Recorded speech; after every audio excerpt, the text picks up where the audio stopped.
નમસ્કાર વિદ્યાર્થી મિત્રો, અગાઉ આપણે વિશેષણના મુખ્ય બે પ્રકાર વિકારી વિશેષણ અને અવિકારી વિશેષણ એના વિશે જાણ્યું.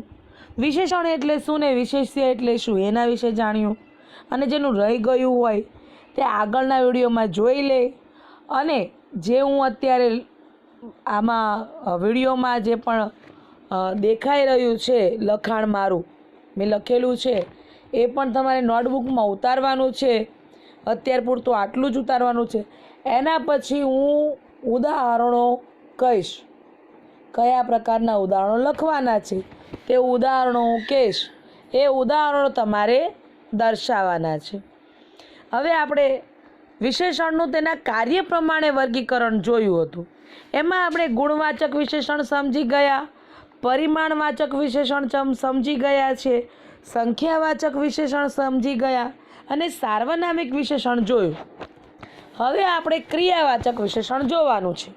તો ક્રિયાવાચક વિશેષણમાં શું આવે એમાં પણ નામ પરથી આપણને ખબર પડી શકે છે કે જેમાં ક્રિયા દર્શાવતી હોય, બરાબર ને, એનું વિશેષણ કેવી રીતે વ્યક્ત થતું હોય તો કે ક્રિયા દ્વારા. વિશેષતા કેવી રીતે વ્યક્ત થતી હોય, શેની?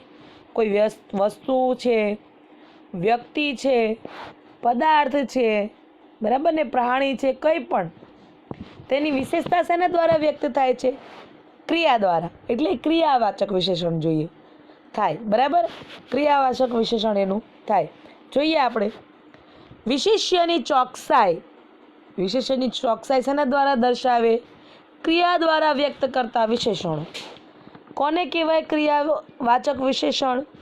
તો કે વિશેષ્યની ચોકસાઈ ક્રિયા દ્વારા વ્યક્ત કરતા વિશેષણોને ક્રિયાવાચક વિશેષણ કહેવાય. તો કેવા વિશેષણો? વિશેષણના આપણે ઉદાહરણો જોઈએ. રમતો, દોડતો, મારકણો, ઝબૂકતો, કૂદતો, વરસતો, આ બધા ક્રિયાવાચક વિશેષણના ઉદાહરણ છે, બરાબર. આવા ઉદાહરણ મુકાય એટલે આ ક્રિયાવાચક વિશેષણ કહેવાય. કેમ? કારણ કે રમતો તો એમાં રમવાની ક્રિયા થાય છે, બરાબર. દોડતો તો દોડવાની ક્રિયા થાય છે. મારકણો મારવાની ક્રિયા થાય છે. ઝબૂકતો ઝબૂકવાની ક્રિયા થઈ રહી છે, બરાબર ને. કૂદતો કૂદવાની ક્રિયા થઈ રહી છે. વરસતો વરસવાની ક્રિયા થઈ રહી છે. એટલે વિશેષ્યની ચોકસાઈ એની ક્રિયા દ્વારા દર્શાવે, બરાબર ને. વિશેષ્યની ચોકસાઈ દર્શાવે કે જે રમે છે ને એ છોકરો પડી ગયો, એટલે એમ કહીએ આપણે કે રમતો છોકરો હમણાં પડી ગયો. બધા છોકરા બેઠા હતા શાંતિથી, કોઈ સૂતું હતું, કોઈ ખાતું હતું, કોઈ બેઠું હતું, કોઈ ઊભું હતું, પણ કયો છોકરો પડી ગયો?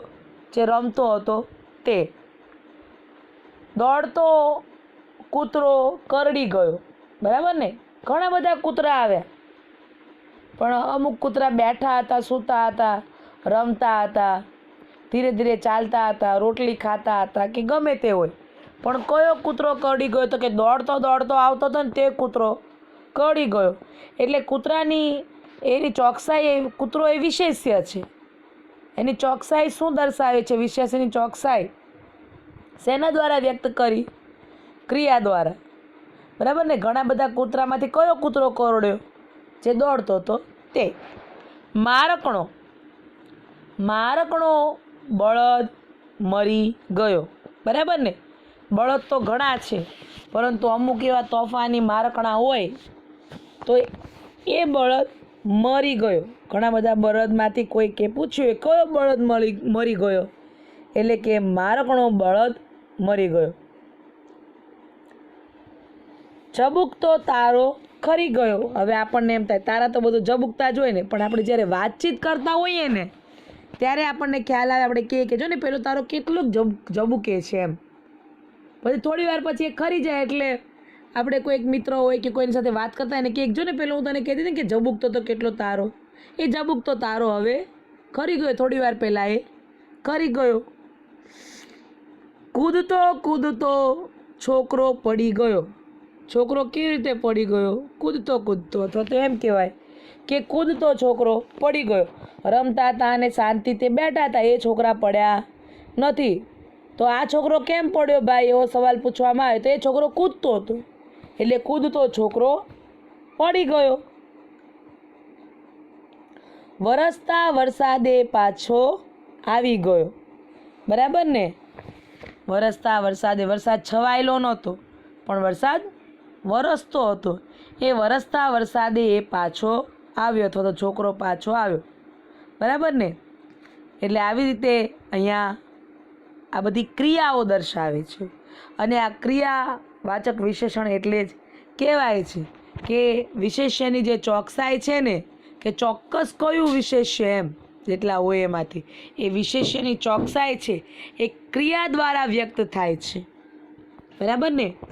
કોઈ પણ પદ છે, સંજ્ઞા છે, એની વસ્તુ છે, પદાર્થ છે, એની વિશેષતા ક્રિયા દ્વારા દર્શાવાય છે. બરાબર ને? વિશેષ્યની ચોકસાઈ ક્રિયા દ્વારા નક્કી કરવામાં આવે છે, વ્યક્ત થાય છે, એટલે એને ક્રિયાવાચક વિશેષણ કહેવાય છે. બરાબર? કોઈ પણ વસ્તુ હોય, ફરતો પંખો નીચે પડી ગયો, પંખો બંધ નહોતો પણ પડ્યો ત્યારે કેવો હતો? ફરતો હતો. એટલે પંખાની વિશેષતા એની ક્રિયા દ્વારા દર્શાવી કે ફરતો હતો ને પડી ગયો છે, બંધ હતો ને નથી પડ્યો. બરાબર ને? એના પછી છે નામિક વિશેષણ. એની આપણે વ્યાખ્યા જોઈએ. સંજ્ઞાઓને પ્રત્યય લગાવી બનાવેલા વિશેષણોને નામિક વિશેષણ કહેવાય.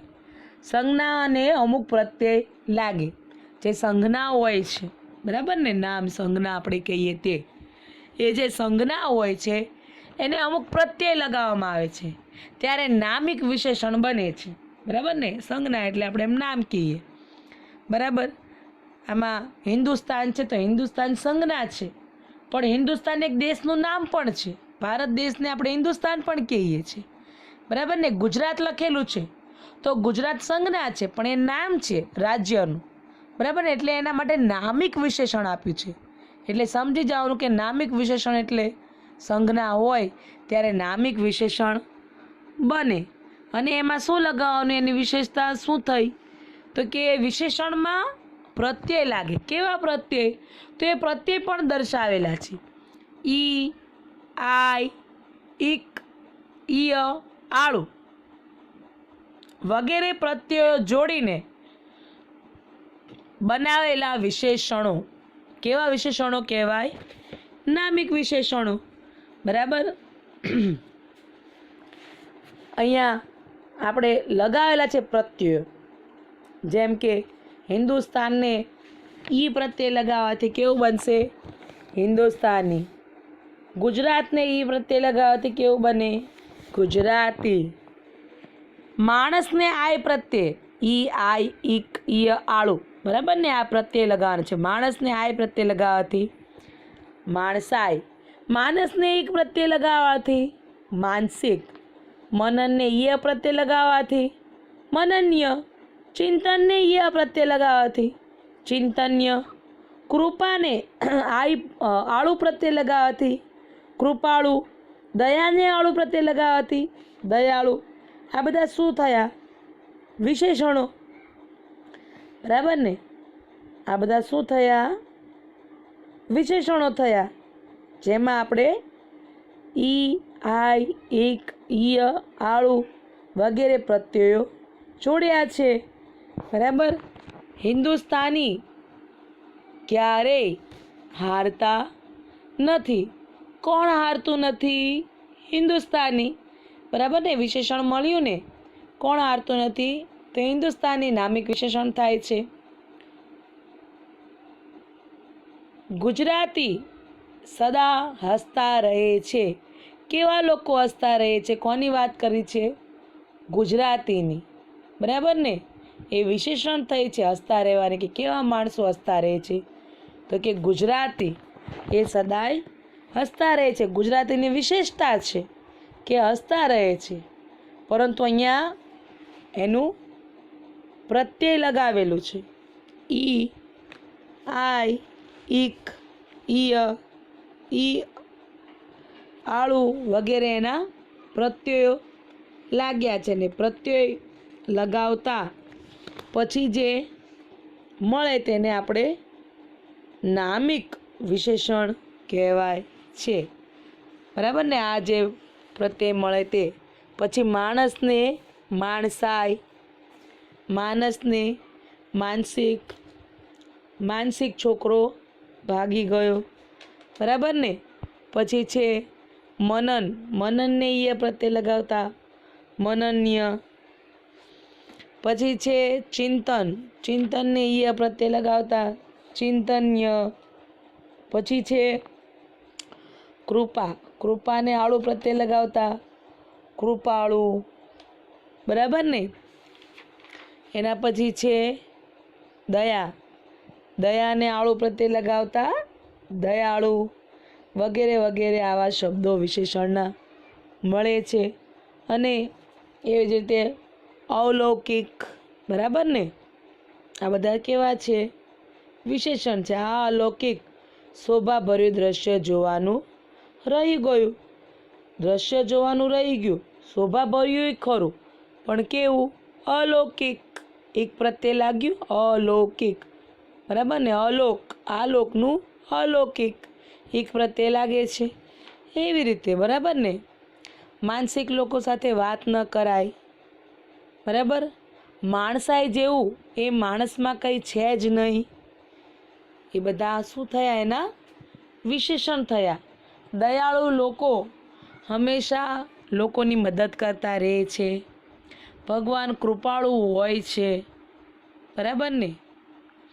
એટલે આશા રાખું છું કે તમને વિશેષણ સમજમાં આવી ગયા હશે. બહુ સહેલો ટોપિક હતો વિશેષણ, બરાબર? ખાલી તેના જે પ્રકારો છે તે તમને જો કદાચ સમજવામાં વાર લાગે એવું બની શકે, પણ મને નથી લાગતું કે એવું થાય, કારણ કે આના પછી આપણે ઉદાહરણો જ્યારે લખીશું એટલે તેમાંથી તમને મોટા ભાગનું સમજ પડી જશે કે વિશેષણોને કઈ રીતે તારવવા જોઈએ, બરાબર? વિશેષણ કઈ રીતે શોધી કઢાય અને શોધીને એના પ્રકાર સાથે કઈ રીતે લખી કઢાય એ હું તમને હવે પછીના વિડીયોમાં જ્યારે ઉદાહરણ લખાવીશ ત્યારે તમને એમાં વધારે સમજ પડી જશે. તમે હમણાં સુધીમાં મેં જેટલા પણ વિશેષણો સમજાવ્યા છે અને એના ક્રિયા પ્રમાણે વિશેષણનું જે વર્ગીકરણ કર્યું છે તે ફરી એક વખત નજર નાખી દેજો દરેક વિડીયો પર, એટલે તમને બીજી વખત રિપીટ થઈ જશે કે કઈ રીતના વિશેષણને ઓળખી શકાય, બરાબર? અને આની વ્યાકરણની નોટ બનાવવાની છે ને એમાં લખવાનું પણ છે વ્યાકરણનું. ઓકે, એટલે તમે શાંતિથી ફરીથી ન સમજ પડે તો ફરીથી વિડીયો જો, શાંતિથી સાંભળો, અને હજુ પણ સમજ ન પડે તો આપણે ફરીથી હજુ એના ઉદાહરણો દ્વારા ફરીથી સમજીશું. જ્યારે ઉદાહરણ લખાવીશ ત્યારે હું એને સમજાવતી પણ જઈશ. અહીંયા સુધી આપણે જોયું આજનો વિડીયો, અહીંયા સુધી. આવતા વિડીયોમાં આપણે ઉદાહરણ જોઈશું. આભાર.